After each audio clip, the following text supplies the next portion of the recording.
CH5 welcome gift 3, 2, 1।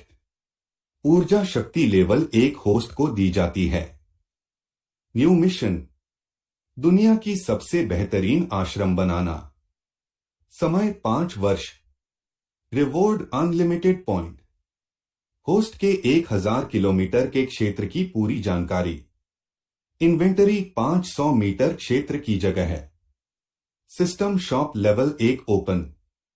सभी अशुद्ध energy की सफाई। शरीर का पुनर्निर्माण। न्यू मिशन, एक नया छात्र बनाना। समय 15 दिन। Reward 250 points. होस्ट के चेहरे का बदलाव। होस्ट के ब्लड लाइन की शुद्धिकरण। इधर सिस्टम का नोटिफिकेशन आते जा रहा था और युग की शरीर की स्थिति पूरी तरह बदलती जा रही थी। उसके शरीर का कीमा बना हुआ था। सबसे पहले उसके शरीर की पूरी हड्डी कड़ कड़ करके टूटती जा रही थी। ऐसा लग रहा था मानो कि कोई उसके शरीर पर हथौड़ा मार मार कर उसकी हड्डियों को तोड़ रहा हो। फिर उसकी हड्डियां चूर्ण में बदल गई और उसकी त्वचा पानी की तरह जमीन पर गिर गई। फिर उसकी हड्डियों का पुनर्निर्माण शुरू हुआ। उसकी शरीर की हड्डियां अब सुनहरी रंग की बनती जा रही थी। दरअसल उसकी हड्डियां इतनी मजबूत हो गई थी कि अब उस पर 100 टन के हथौड़े से भी मारा जाएगा तो भी उसकी हड्डियों को कुछ नहीं होगा। और तो और जैसे जैसे उसकी शक्तियां बढ़ेंगी उसकी हड्डियां भी मजबूत होती जाएगी। हड्डियों के बाद उसकी त्वचा पेपर की तरह गिरने लगी और पूरी तरह गलकर गिर गई। अब वो बस एक कंकाल की तरह दिखने लगा था। सबसे पहले उसकी मांसपेशियां बननी शुरू हुई, फिर जाकर उसकी त्वचा का निर्माण शुरू हुआ। अब उसकी त्वचा मखमल जैसी कोमल दिख रही थी। युग की त्वचा देखकर कोई ये ही सोचता कि वो कोई राजकुमार हो जिसे बचपन से बस राजमहल में ही रखा गया हो। उसकी त्वचा इतनी कोमल थी कि किसी राजकुमारी को भी एक बार उससे नफरत करवा दे, क्योंकि उसकी त्वचा अब बिल्कुल नवजात शिशु की तरह दिख रही थी। लोगों को उसकी त्वचा देखकर जरूर भ्रम हो जाता कि युग कोई कमजोर सा कम उम्र का बच्चा हो, लेकिन वास्तव में उसकी त्वचा बस दिखने में कमजोर दिखती थी। लेकिन उसकी त्वचा इतनी कठोर थी कि उसे अगर सबसे पैने तलवार से भी काटी जाएगी फिर भी उसे खरोंच तक नहीं आएगी।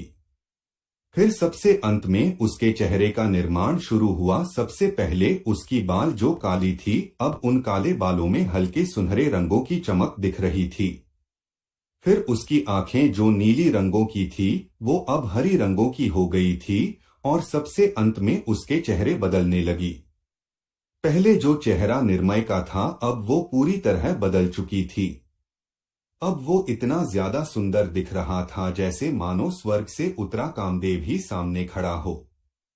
युग अब पूरी तरह बदल चुका था। अब वो ना ही युग दिख रहा था न ही वो अब मिस्टर परफेक्ट की तरह दिख रहा था। अब वो कोई और ही तीसरा आदमी बन गया था।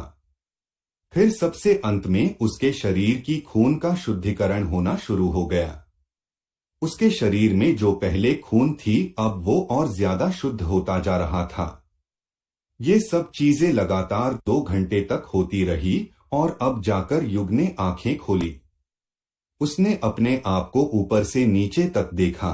उसे अपने शरीर में हुई बदलाव से खुद को बेहद शक्तिशाली महसूस हो रहा था। फिर उसके सामने बहुत से नोटिफिकेशन एक के बाद एक आने लगे और युग ध्यान से देखने लगा कि क्या क्या हुआ है। क्षेत्र की जानकारी।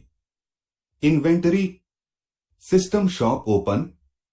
सभी अशुद्ध एनर्जी बाहर निकल गई। शरीर का पुनर्निर्माण पूरा हुआ। चेहरे का बदलाव पूरा हुआ। ब्लड लाइन शुद्धिकरण इंसान लेवल। युग ने फिर अपने चेहरे पर हाथ फिराया। उसे बेहद अच्छा लगा। फिर वो बाकी की चीजों के बारे में सोचने लगा। फिर अचानक 2 चीजों ने उसका ध्यान खींचा। वो चीजें थी इन्वेंटरी और शॉप। उसने सिस्टम से पूछा कि ये क्या है। होस्ट, इन्वेंटरी एक तरह से आपका प्राइवेट कमरा है जिसमें 500 मीटर की जगह है। इसको आप अपनी सामानों को रखने के लिए आप यूज कर सकते हैं। लेकिन अभी ये लेवल 1 का है, तो आप इसमें सिर्फ निर्जीव चीजों को ही रख सकते हैं।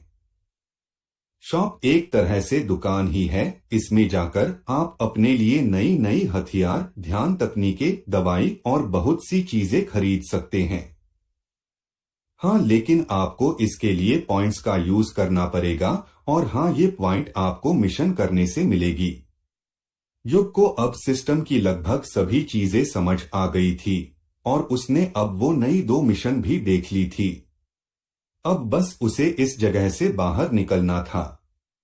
थोड़ा धक्का देने पर वो जमीन से बाहर आ गया।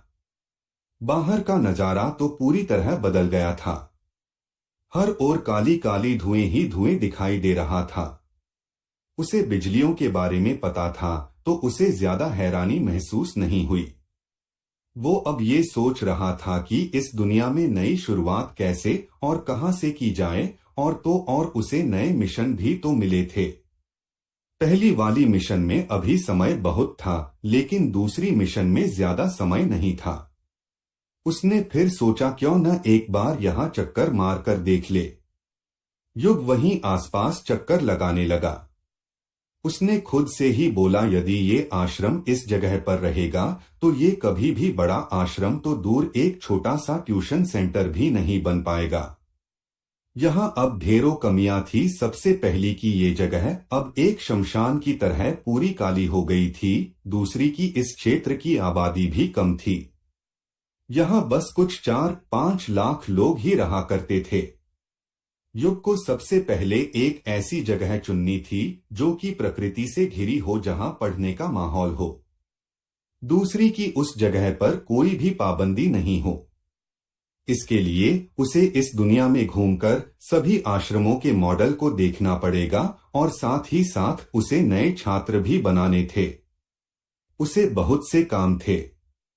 बहुत देर घूमने पर उसे महसूस हुआ कि एक जगह ऐसा है जहां उसे बहुत घनी ऊर्जा दिखाई दे रही थी। वो उस जगह पर गया तो उसने देखा कि यह जगह पर एक काले रंग की गेंद जैसी चीज थी। युग को कुछ समझ नहीं आया, तो उसने सिस्टम से पूछा कि ये क्या चीज है। होस्ट, इस क्षेत्र में जितनी भी बिजली गिरी थी उन सभी में बेहद ऊर्जा थी। जब वो बिजली गायें तो उनकी बची हुई ऊर्जा एक जगह जमा होकर इस रूप में आ गई है। यदि इस चीज को किसी जगह पर जमीन के नीचे दबा दिया जाए तो इस क्षेत्र की ऊर्जा इस दुनिया की ऊर्जा से दुगुनी हो जाएगी। युग ने हाथ बढ़ाकर उस चीज को ले ली और अपनी इन्वेंटरी में रख ली। वो अब इस जगह से बाहर जाने वाला था, तो उसने आखिरी बार याद आया कि उसने तो वेलकम गिफ्ट के बाद अपना स्टेटस देखा ही नहीं, जिससे उसे जानकारी मिलती। उसने स्टेटस खोला और फिर उसके तो होश ही उड़ गए। क्या देख लिया था युग ने?